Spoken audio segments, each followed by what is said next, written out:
Hey everybody, welcome. This is Bob Lucero from All Things Leland, and we're here to talk today about the Cape Fear River Watch.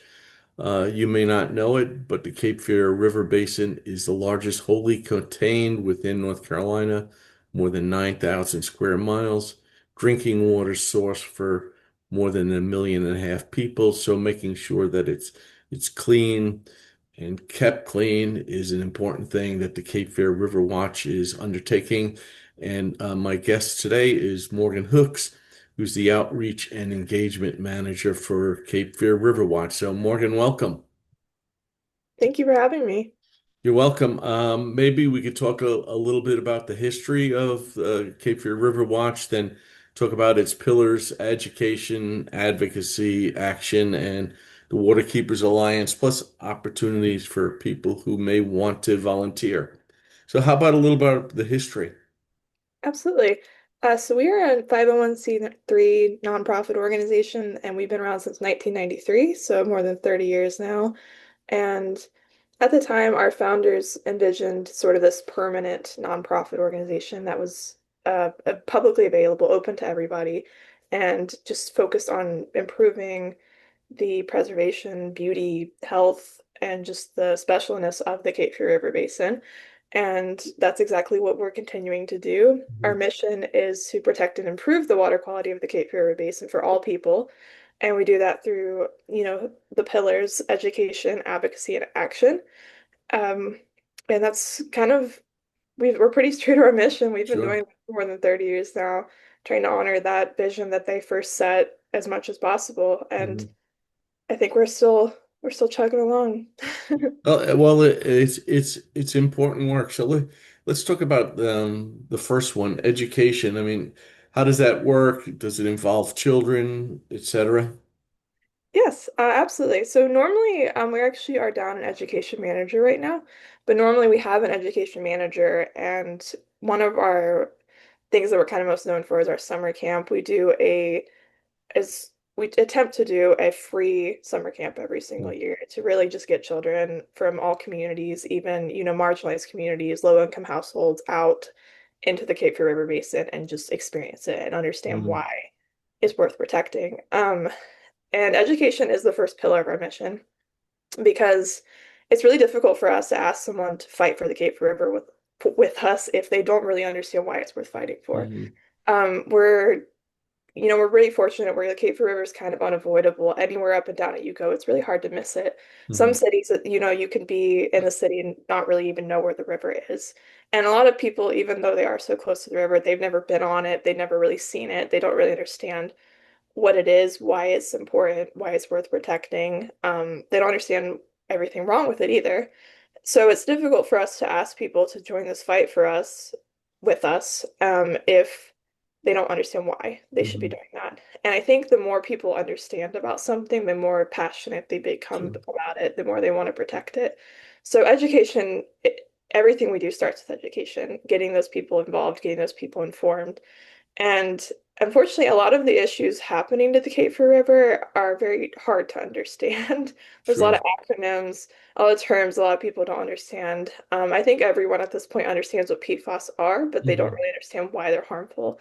And I think that's purposeful. I think polluters don't want you to understand what PFAS are because it's hard Hmm. to hold them accountable if you don't understand why what they're doing is wrong. Sure. Um, so our goal is to take that information and to make it as accessible as possible, but Hmm. also digestible and make it easy for people to understand Hmm. what the issue is, why we need to speak up. So that way they can take that information, they can go to public hearings, they can send a public comment in, and they can confidently speak up and understand why they are fighting for this. So giving them that power is really important, and that starts with education. But like I said, we typically have an education manager that kind of tackles all of this. Okay. Right now, our approach is more outreach focused, and that's my Okay. job. But normally we do summer camps, like I mentioned. We do school presentations. So Kemp, our river keeper, Okay. and our water quality programs manager, Rob, they go to different schools and talk about some of these issues.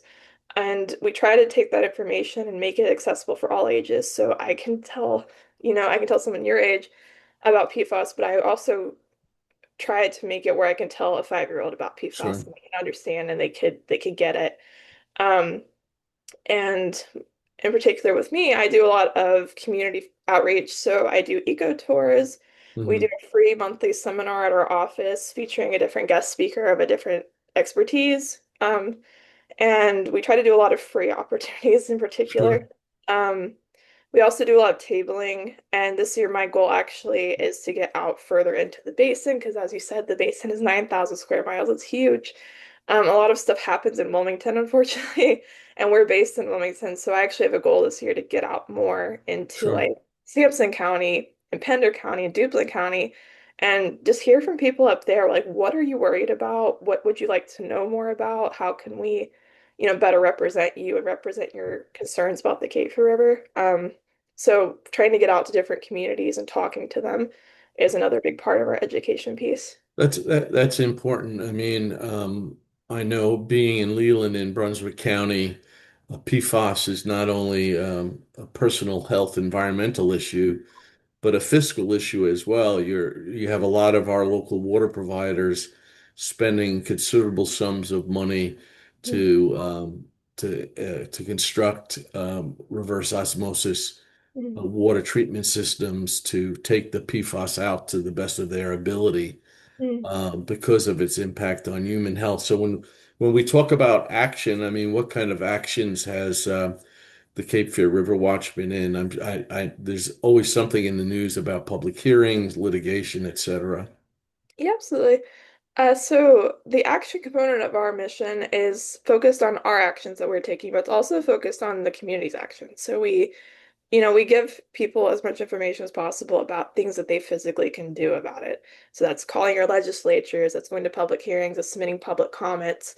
And we tried to give that information to them so they can then take it and do what they would like to do to fight for the river.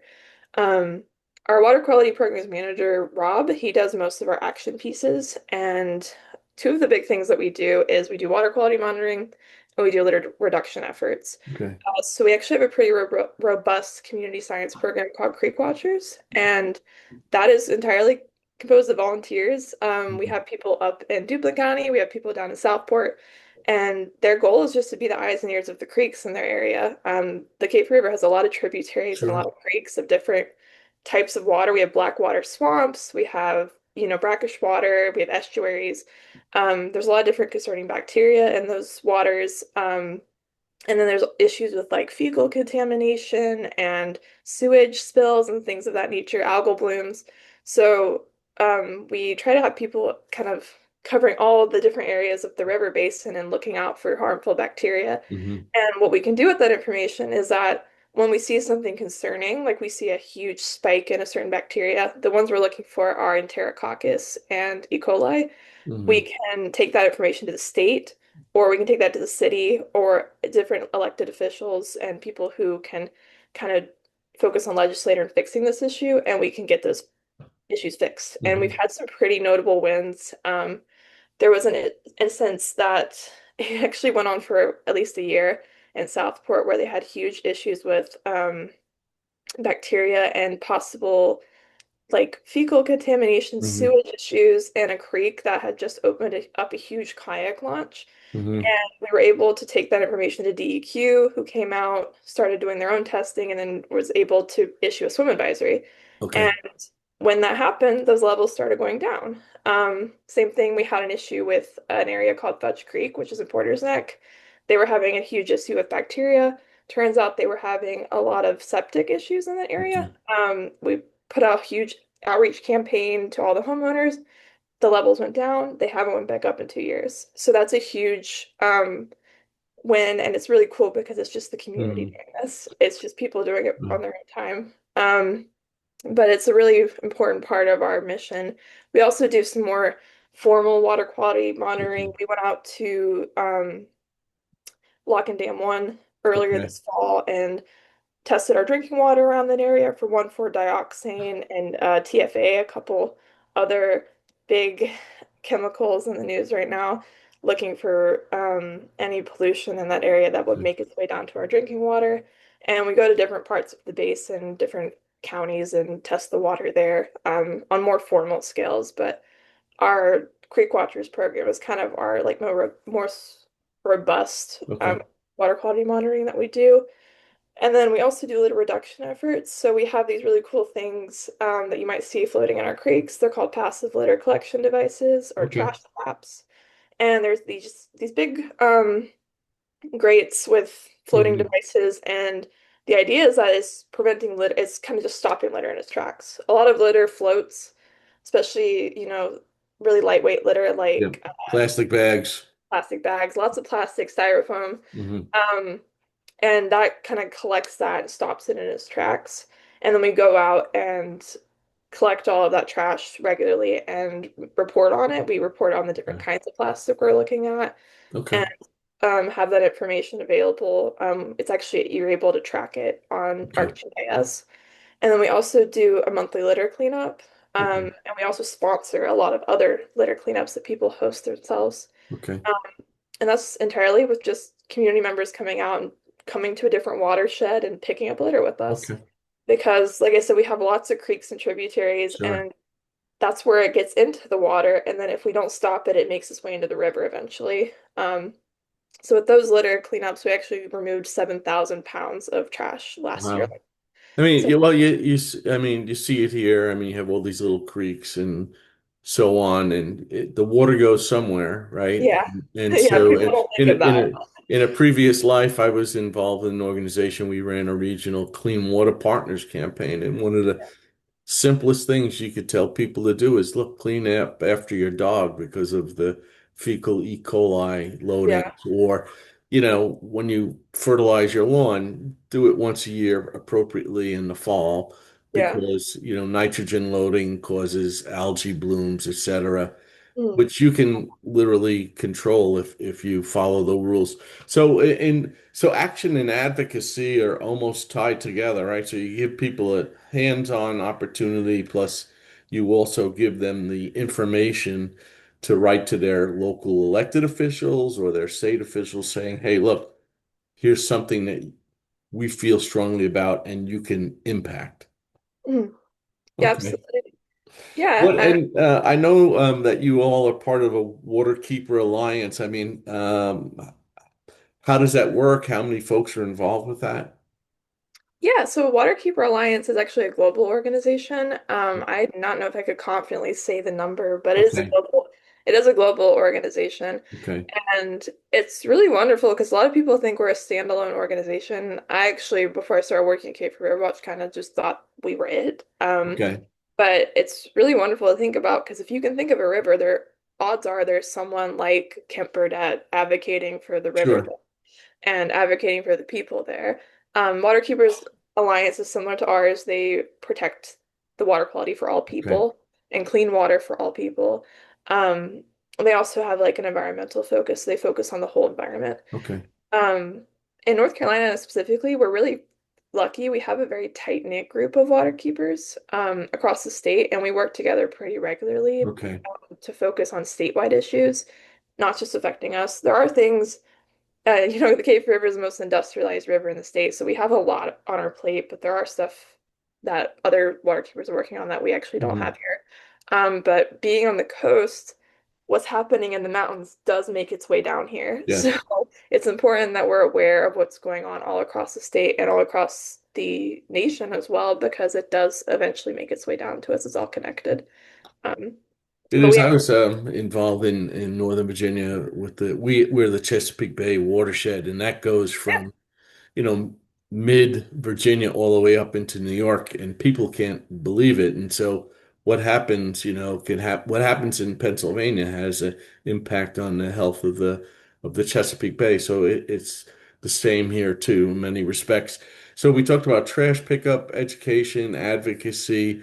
Um, I'm presuming there's a place on your website that if someone wanted to be involved with a litter pickup, they could sign up and they'll get a notification. Is that fairly evident on the website? yeah, I would say the best way to stay informed with us is our e-newsletter. It goes out Okay. twice a month. Okay. And that's where we kind of have updates on everything. We usually have a big advocacy piece first and foremost, kind of Okay. what we're working on. And then we'll announce our litter cleanup, our free seminar. We also have a couple new ongoing volunteer opportunities that we Okay, haven't hired for before. And people can email me to get more information on those. Just let me know that they're interested in ongoing opportunities, not just a okay, once a month kind of thing. But we're looking for people to help out with the Greenfield Lake Boathouse, which we manage. We're looking for people to actually lead some of these cleanups for us so we can, continue doing more and going more sure. places. And I'm actually looking for some people to help with outreach and going to different communities and representing us and Okay. getting our name out there a little bit more.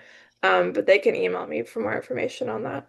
So, all you retired teachers out there who are looking for a great opportunity to educate folks, you should connect with Morgan and the Cape Fear River Watch.